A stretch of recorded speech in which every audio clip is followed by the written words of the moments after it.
this video if you're going to do that. What are you doing? We're going to Italy to play viticulture.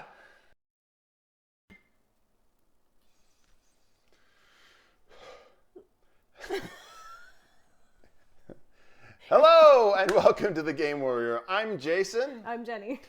And today we're going to review the, oh my gosh, of all the things I forgot, I think it's a 1 to 6 players. Yep. Yeah, up to 6 player game, the classic, the great classic from 2013, though we played the 2015 Essential Edition, Viticulture. You're right. You doing okay today? I was talking fast. You seem a little excitable. First of all, I love board games. I just love board games. It's fun. And we work hard in a lot of areas, and to get some time to play is a joy. Mm-hmm. So guess what we got to just play? Viticulture. So the first time we played Viticulture was at a convention, SaltCon in Salt Lake City. Yep. And it was really cool because we just found 2 people who were playing and said, could we play with you? And they were like, okay. No, they were not. They were very nice. Yeah, really great people. Really great people. We really had fun. But we didn't know the game. So we got home, and we've been meaning to get it out and play it. Mm-hmm. And now we decided to share our love of this game with you. Okay. Usually you do more of a lead in, so I had decided I wasn't going to lead in anymore, that you were just going to pick it up. That you were going to pick it up. Okay. Like, boom, boom. Okay. So the whole purpose of us doing these videos is to help you make the decision as to whether or not you want to buy the game for yourself and add it to your library. Play the game, don't buy it, see if someone else buys it. They can take the dive, but you can just play the game, or avoid it altogether. And at the end of this video, we will tell you whether we would buy it, play it, or burn it. I didn't know that was... That's a new category. I always like to get extravagant with the avoid, the don't play it category. Burning it is definitely not avoiding it. That's Okay, so what is this game about? If you've never played it, it's a classic. It's one of those games that's been on a lot of people's lists for a lot of years. It's on the People's Choice list. If you go over to the Dice Tower, I think it was in Tom Basil's top 10, maybe top 12 or something like that. Still loves Viticulture. We thought, wow, it's about time we play this classic, right? And we found out that it's a worker placement game. You just put the little meeples and you put them on your vineyard.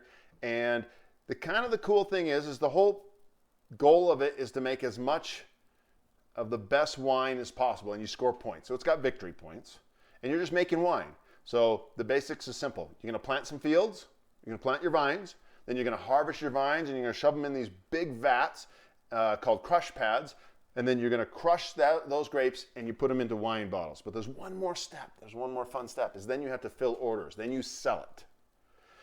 And those cards that you sell, everything's in cards in the game, is where you get your points. Mm-hmm. Right? So simple game. What are you going to do? You're going to plant some vines. You're going to harvest the vines into the crush pads. You're going to crush them up and turn them into wine bottles. You're going to let them age, and then you're going to sell them off. That's the game. And it has a pretty cool mechanic in that it breaks the game into 2 seasons. right.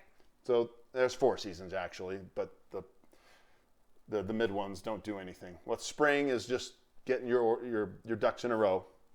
Summer has a list of things that you can do. Fall is just a little transition stage, and then winter are different things to do. Now here's what's kind of cool about that, is that you get a certain number of workers, and you have to decide whether you use them in the spring and the winter, or all in the winter. You have to spread your characters out. So it's a pretty cool mechanic. I liked it. Can you think of anything to describe the game to people? No, I think you did a good job. All right? Yeah. And, okay, they do some cool things. There's summer and winter visitors, as in cards, right? And so there's people, and these people are like you play a person, and they do extra things for you. So the game, it's this simple make wine, but it's not, because there's all these little tricky things you can do. Mm-hmm. Like in the last game, I had a field that had a limit of 7, okay, so 7 grapes it could make per turn. No, it was 6, right? But I had a cultivator card, which allowed me to plant an extra vine on that same field past the 6 limit. And I really did well with that. So there's all these little tricky things you can do. So the cards make it really tricky. Yeah. And I really enjoyed that. Okay, so going into the game, let's turn it over to you for expectations. So what I expected is I expected to be bored. I saw this game and I was not excited. I will be completely honest. I was like, okay, it's a worker placement about making wine. That did not sound exciting to me. I thought, because what I love is when a game and the theme come together and it's just this big fun thing. And I just simply couldn't imagine how someone could really weave the theme of winemaking really nicely into a worker placement game. So I wasn't very excited. I thought it was just going to be, obviously worker placement. I didn't give it too much thought after that. I wasn't thrilled about the theme. But, that's where I was going into it. What I got from the game, worker placement game, they do such a good job weaving the theme through the game. It is fun. It is challenging. You really have to think about where you're going to place your worker and how you're going to place them to take the most advantage of what you can do on your turn, to take the most advantage of whether it's better for you to plant something now or get some cards or build a structure, or later on, do you want to harvest your field or do you want to make some wine? So the balance that this game has and the way that they wove the theme into this game, I was shocked, pleasantly shocked. Yeah. I forgot one thing I want to tell you about the game for worker placement. When you put your guys out and if someone takes your spot, you're lost. This game actually has a little mitigating factor. You have an El Grande worker. Right. Mm-hmm. And he can go anywhere. So if someone's taken a spot, that's fine. So once a turn, the spot that you want, and if it's taken, you can use your El Grande. And so it's kind of cool because you're not totally screwed when someone takes the spot you like. Yep. Okay. So my expectations, Jenny, were, I just got excited because so many people said this was back in when I was excited about I was excited about this game. And then when I got it out and I laid it out and I read the rules and I went, oh, whoa, this is not my kind of game. This is just not my kind of game. Mm-hmm. And we played with the people at the convention, and that was fun because we played with these new people, and there were just a lot of interactions with new people that we met. I just enjoyed that. I enjoyed it. And at one point, towards the end of the game, I started to get it. Took me a long time to get it. Right? And then the guy we played with, bless his soul, had beat us by 20 points or 15 points. He just wiped us out. So we were like, okay, we had it at home already, so we knew we had to play it. So today was like, okay, play it, and if it's bad, we're going to get rid of it. And we were both pleasantly surprised. Right. Pleasantly surprised today. Halfway through, I was like, this game's deep. I'm getting a headache. And that's not something you want all the time, but wow. So, and I, just, me, I like to roll dice. I could not kill her workers. They didn't let me shoot them, snipe them off. They weren't planting bombs in her crushpad, so she's walking on, boom, and grenade goes off. None of the fun stuff. Okay. I'm just being funny here. I hope you guys are all laughing. But I do like kind of more action-oriented things. Right. But this one, so I was pleasantly surprised. So let's talk a little bit about theme, which she kind of mentioned before. I mean, you're making grapes, right? But we were just having a walk. We just took a walk the other day. This morning.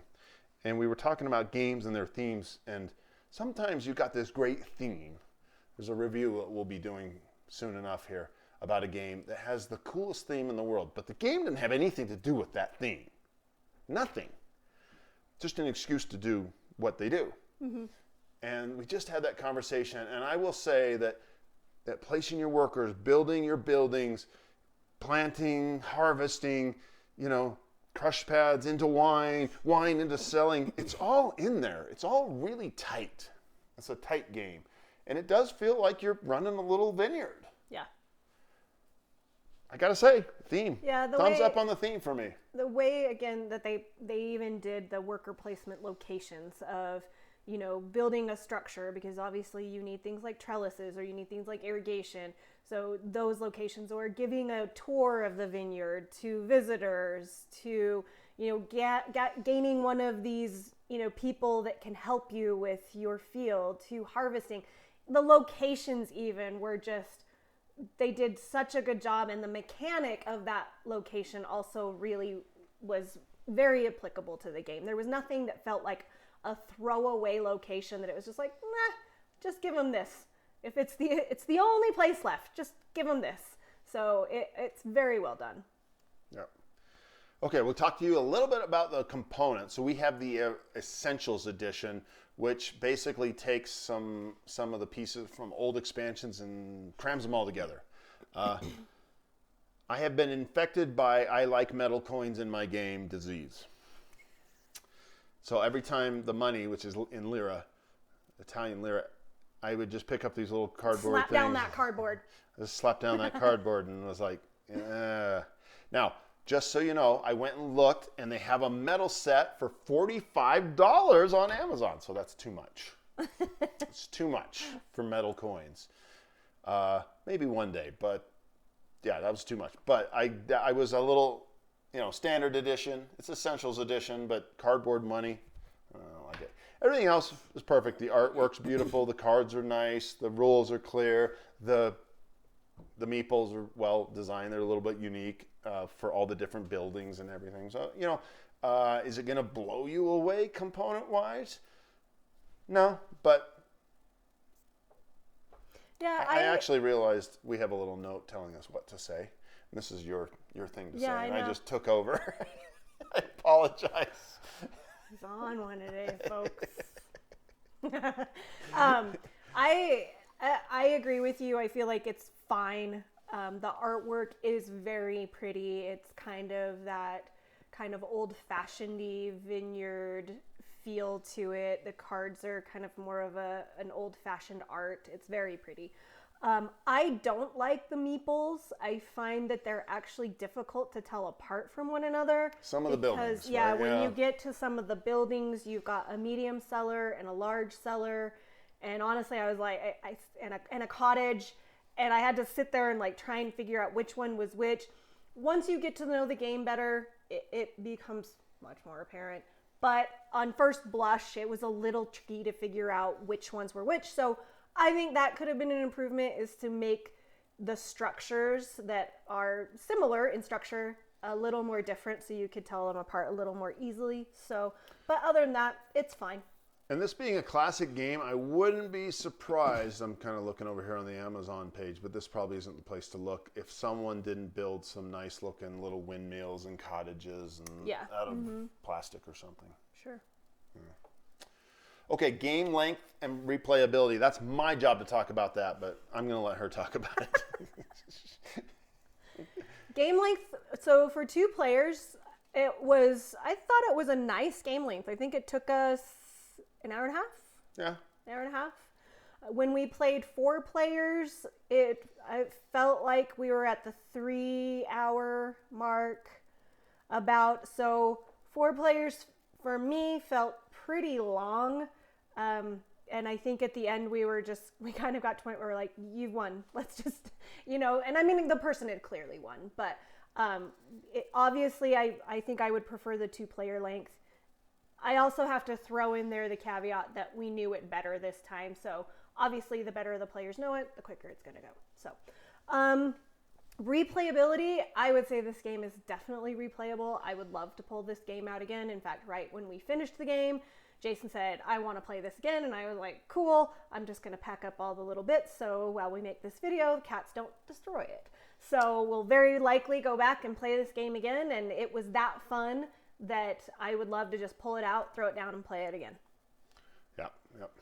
So how about ease of play, teaching and learning? So, Because I usually read the rule books and teach them, but this time we had people teach it to us. What did you think of it? It seemed tricky to teach just based on the people that were kind of swinging by at SaltCon and teaching us. So it's not the most straightforward game. When you're learning it, it feels a little clunky, and that was a turnoff for me at first, and I wasn't sure if I was going to be able to get over that, because there are games that I've played that the clunkiness never goes away even after you do round after round after round. So I was a little worried. After learning the game and understanding how things worked better, that clunkiness completely resolved, completely went away. And it was, the first playthrough, a little rough, I would say. This, since we've played it after, much more seamless, much easier. So this is one of those games I feel like it seems a little tricky to teach. It seems a little tricky to learn, but I wouldn't let that stop you. Get a few more games under your belt and you start to pick it up really quickly. I think that's great advice. I think there's a 4-step process. Plant vines. Harvest vines into crush pads. Take the grapes from the crush pads, put them into bottles. Sell bottles. Mm-hmm. And plus these are just reds and whites. If you mix them in different ways, you get these blush wines, and then if you mix them in different ways, you get the champagne. And so it's definitely that 4-step process. Well, I will just say this. No one at SaltCon explained that to me. So I just was like, okay, I'm planting vines. I can figure that one out. What do you do with them? You harvest them. Great. Now what do I do with them? Yeah, it just was so confusing to me. Right now, I hope if you ever play this, I have just outlined that 4-step. You'll just go, oh, I have a frame for this. I plant the vines. I harvest them into the crush pads. I turn them into bottles, and then I fill the orders. There it is. That makes it so much simpler to me. I will say this too, and I think one of the points of confusion for me is I'm used to a worker placement game where a lot of times the worker has the direct impact of getting the point or getting the resource or whatever, getting the victory point. So, but in this game, you place the worker to then fire up the mechanic at the bottom of the board, which is your winemaking process, and that's how you get your points. So you're kind of using these people up here to fire an engine down below to get your vineyard really cranking. So that was a very unique thing that I don't think I've ever really seen before, which also made the game super cool. But for me, it was a little challenging to understand at first. Yeah. So that leads to the topic of tactics and strategy. Definitely the second time through, as we were sitting there, I was like, oh, this game's given me a headache a few times. And there was a turn I blew entirely. Terrible tactics and strategy. Just blew it. I had 3 workers that were useless at the end. I mean, I had just really bombed it. But here's the thing. This game has some depth. I think if we played someone who'd played 10 times, they'd beat us by 100 points. And that's an exaggeration because there's only 20, 25 points.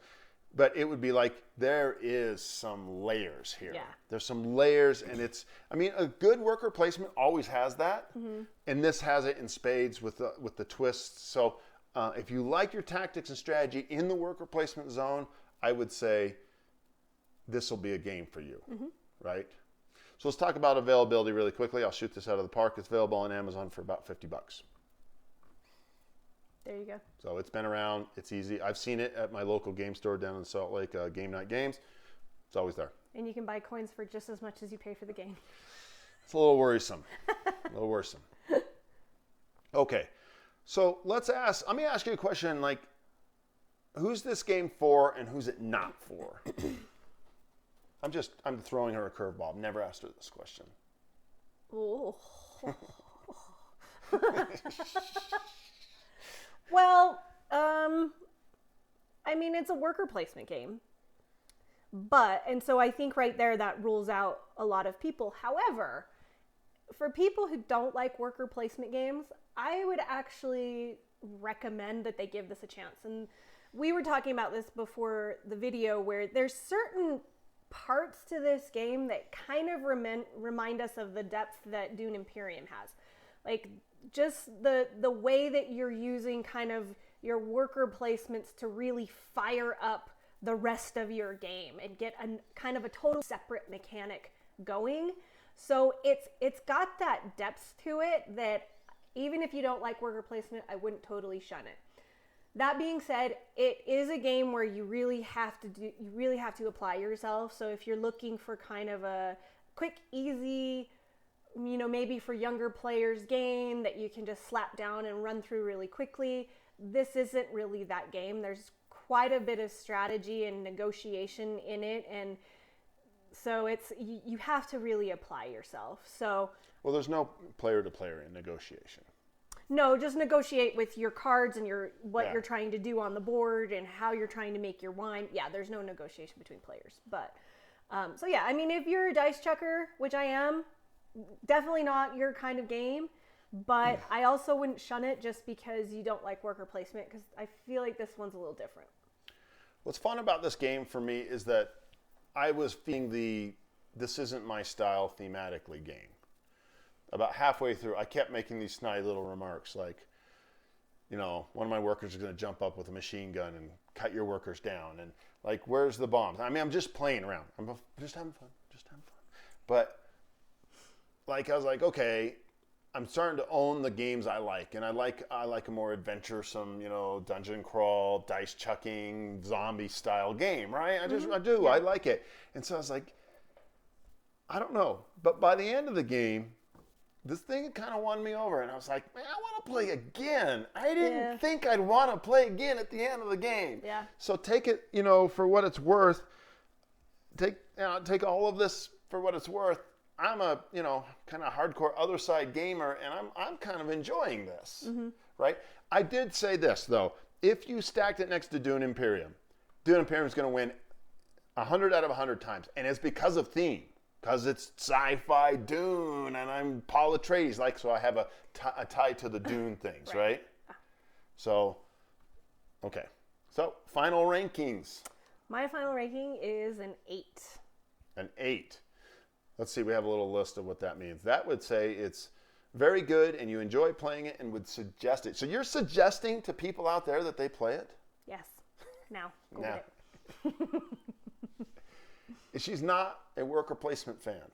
I don't mind them, but it's not really what I love to do. So, but this game, pretty cool. You see, here's the thing. Let me clarify that.